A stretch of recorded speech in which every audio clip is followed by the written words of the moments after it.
La ecuación de los terremotos. Capítulo 2. El lenguaje de las placas. Adrián apenas había dormido 2 horas después de aquel extraño sueño. La luz del amanecer comenzaba a filtrarse entre las cortinas de su apartamento cuando volvió a abrir el cuaderno donde había escrito una única frase. No fue un sueño. Permaneció varios minutos observando aquellas palabras. Era consciente de que ningún científico serio podía aceptar como evidencia un sueño, por extraordinario que pareciera. Si deseaba conservar la objetividad, debía actuar exactamente igual que en cualquier investigación. Formular una hipótesis, reunir datos, analizarlos y buscar pruebas que pudieran confirmar o refutar sus conclusiones.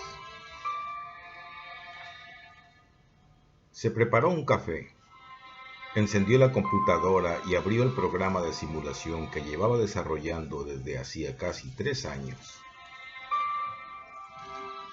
El software integraba información pública de estaciones sismológicas distribuidas por todo el planeta.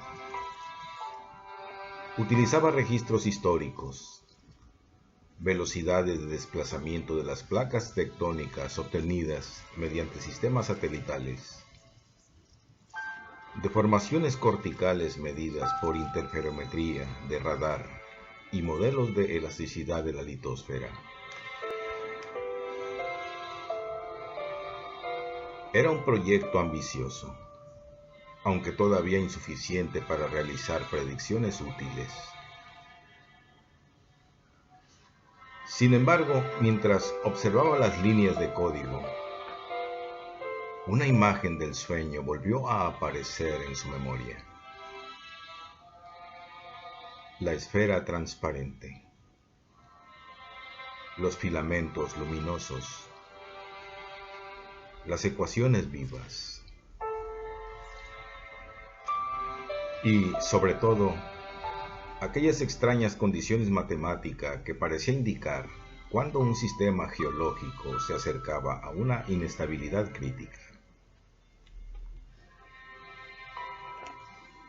Tomó una hoja en blanco y comenzó a escribir.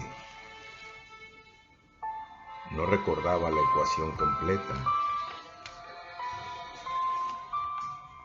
solo fragmentos, símbolos dispersos, operadores desconocidos, relaciones entre variables que nunca había visto en ningún artículo científico. Durante horas trató de reconstruir aquella expresión utilizando únicamente herramientas matemáticas conocidas. Cada vez que una parte parecía tener sentido, otra dejaba de ser consistente. Al caer la tarde, estaba convencido de que había fracasado. Fue entonces cuando ocurrió algo inesperado. Mientras revisaba un tensor de esfuerzos aplicado sobre una falla transformante, comprendió que estaba utilizando el sistema de coordenadas equivocado. En el sueño, la ecuación no describía la geometría del planeta desde una referencia fija. Seguía el movimiento mismo de la energía. No estaba escrita en coordenadas espaciales. Estaba escrita en coordenadas dinámicas. Aquella diferencia lo cambió todo. Reprogramó completamente el algoritmo. En lugar de analizar únicamente el esfuerzo acumulado en cada segmento de falla, permitió que el modelo siguiera la transferencia de energía entre regiones vecinas, como si cada placa tectónica fuera una inmensa red capaz de intercambiar tensiones de forma continua. La simulación tardó 40 minutos. Cuando terminó, Adrián observó la pantalla sin pestañear. Por primera vez, el comportamiento del modelo no era caótico. Comenzaban a aparecer estructuras organizadas. Pequeños corredores de energía recorrían miles de kilómetros antes de disiparse.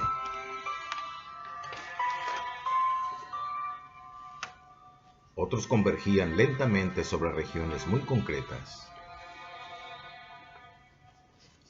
Aquellas concentraciones recordaban exactamente los filamentos luminosos que había visto durante el sueño. Sintió un escalofrío. Abrió inmediatamente una base de datos internacional de terremotos ocurridos durante las últimas décadas. Superpuso ambas mapas.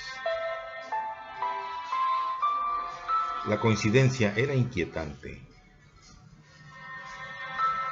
Muchas de las zonas donde históricamente habían ocurrido grandes terremotos aparecían como nodos de acumulación energética dentro del nuevo modelo. No era una prueba definitiva, pero tampoco parecía una simple casualidad. Aquella noche volvió a quedarse dormido sobre el escritorio. Y el visitante regresó. Esta vez no hubo estrellas, no hubo espacio infinito. Solo una inmensa sala iluminada por una luz blanca que parecía no tener origen. El suelo estaba cubierto por figuras geométricas en constante movimiento. Cada una representaba una función matemática distinta. Nahal lo esperaba en silencio. ¿Has comenzado a comprender? Adrián no respondió.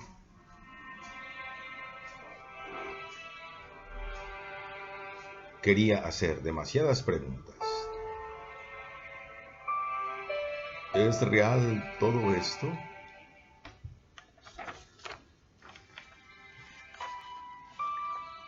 Tan real como la conciencia desde la cual me formulas esa pregunta. ¿Estoy soñando?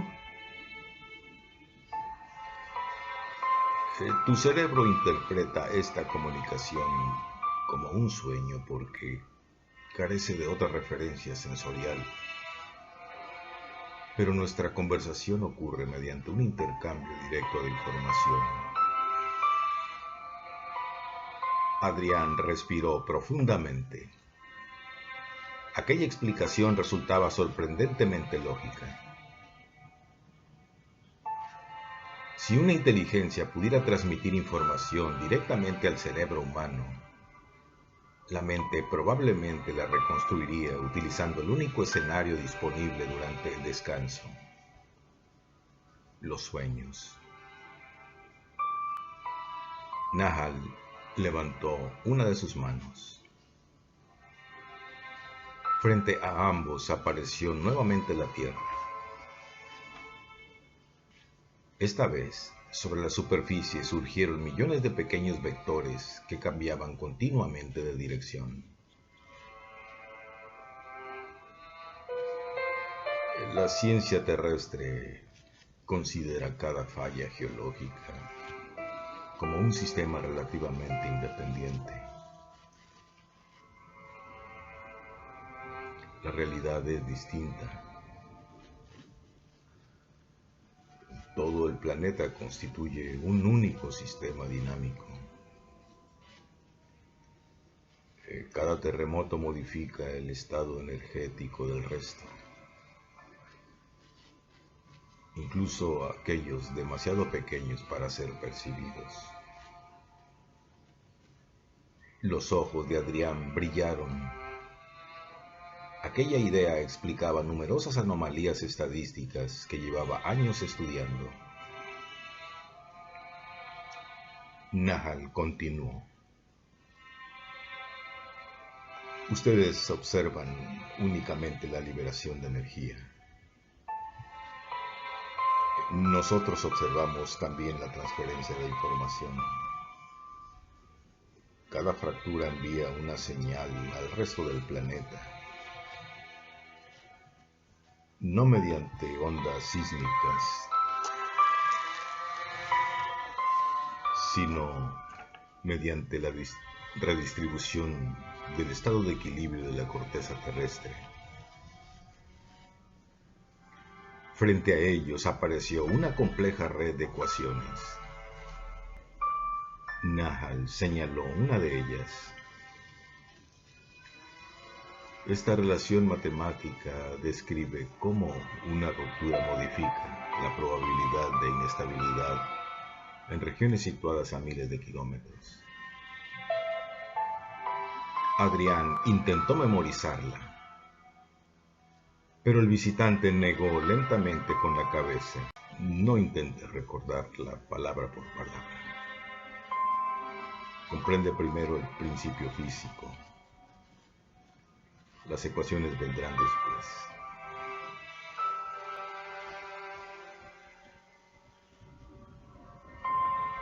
Durante horas, o quizás solo unos segundos, pues el tiempo parecía comportarse de otra manera en aquel lugar. Analizaron modelos, diagramas y representaciones geométricas imposibles. Antes de despedirse, Nahal pronunció una frase que quedó grabada en la mente de Adrián. El mayor error de tu civilización consiste en creer que la Tierra es un conjunto de continentes. No. La Tierra es un único organismo mineral. Y, como todo organismo, responde como un todo cuando una de sus partes es perturbada.